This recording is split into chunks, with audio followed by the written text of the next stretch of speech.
Mais uma pergunta de um internauta. O senhor defende que o conteúdo programático das escolas municipais seja revisto, incluindo a abordagem histórica da formação dos povos africanos e indígenas. Qual a importância disso para a formação da identidade cultural das crianças soteropolitanas? Olha, tudo, porque isso tem impacto, sobretudo, na sua autoestima. Eu lembro que a minha avó, quando eu era moleque, há 40 anos atrás, dizia para mim que na cabeça dela, uma das formas da gente melhorar a qualidade de vida da nossa família era casando com a mulher branca. Por quê? Porque a única forma de transpor a miséria absoluta e os resquícios da discriminação violenta que o nosso povo sofria nessa sociedade, né, era embranquecendo. Terrível isso, né? Quando nós temos uma história que tem símbolo e uma cultura, né, fabulosa, que é a marca, né, da tradição da cultural dessa cidade, mas, no entanto, que os nossos jovens, negros principalmente, que estão na escola pública, sentem pouco orgulho disso. Não é verdade? E acho que o ensino e contar a história do nosso povo, principalmente dos nossos heróis, e da luta de resistência que eles empreenderam nessa cidade para produzir a sua existência, é fabulosa para resgatar a autoestima do nosso povo, para poder que eles se vejam, para que eles possam se ver como gente, para que eles possam se ver como protagonistas dessa cidade. Acho que, inclusive, a minha campanha está desempenhando um papel fabuloso nessa cidade, porque eu tenho encontrado muitos dos que eu tenho recebido apoio vêm das periferias dessa cidade e têm dito para mim: você tem sido muito importante para o nosso povo. A sua coragem, a sua determinação. Hoje o nosso povo está podendo se ver na televisão, está podendo compreender as questões que envolvem a sua exploração em nossa cidade. E não só isso, está provando que nós não precisamos de tutela, que nós também podemos governar essa cidade, que nessa cidade, nessa periferia, tem inteligência. E é isso que está resgatando, e é isso que vai resgatar, sob medida, a autoestima do nosso povo, porque ele quer participar de forma digna dessa história e da produção de riqueza dessa história, e não submetido à subalternidade, como historicamente sempre fizeram. Vamos a uma última pergunta. Temos mais perguntas, mas todas que não puderam ser respondidas vão ser encaminhadas à assessoria. Temos mais 2 minutos para essa, e depois teremos mais 5 minutos para as suas considerações finais, candidatos. E o doutor Carlos Amaral ainda vai fazer uma pergunta. Vamos passar aqui. O candidato Hamilton, quando iniciou a sua fala, subentendeu que não há ninguém correto. Isso me chocou. E, realmente, ao desenvolver a sua fala, já ele não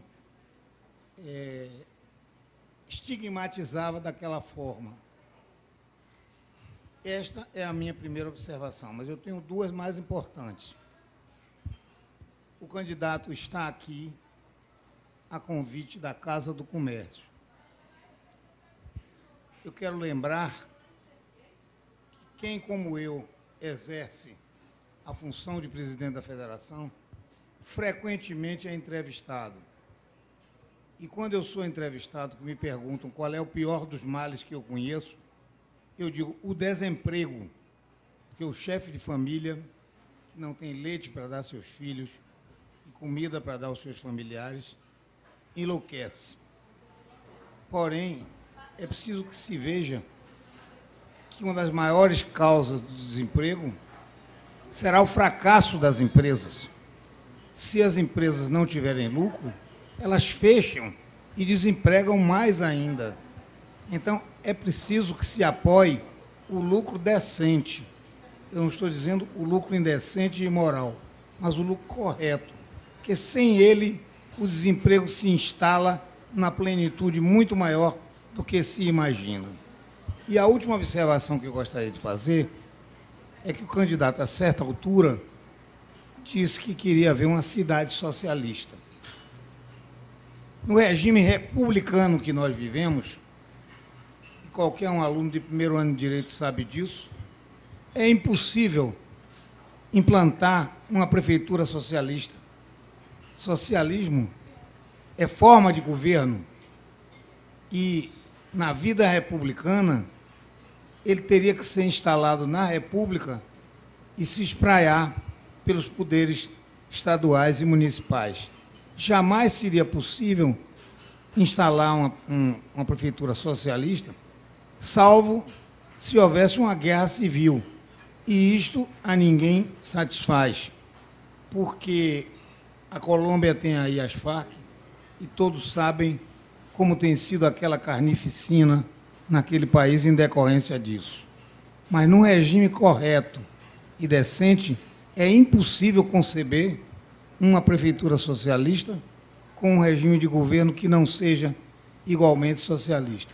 Eu não estou dando lição ao candidato que é professor, mas estou lembrando que não é possível, diante de cláusulas pétreas que a Constituição traz, estabelecer um regime isoladamente no município. Candidato Hamilton Assis. Olha, eu acho que, com todo respeito ao presidente, eu acho que ele entendeu invertido a minha fala. Perfeito? Mas ele acabou falando o que eu disse aqui com outras palavras. Eu disse que eu tenho um sonho de instalar uma sociedade socialista, e não falei para Salvador, para o mundo. Esse é um sonho da humanidade, é um sonho da classe trabalhadora. E sonho é sonho. Sonho é sonho. Mas nós temos o pé nessa realidade. Nós temos o pé nessa realidade. E o nosso programa de governo, eu não disse que era socialista. Nosso programa de governo é democrático e popular. E eu disse que vou radicalizar a democracia nessa cidade. Foi isso que eu disse. Foi isso que eu disse, sem tirar nem pôr. Porque eu acho que é possível. Ainda disse isso.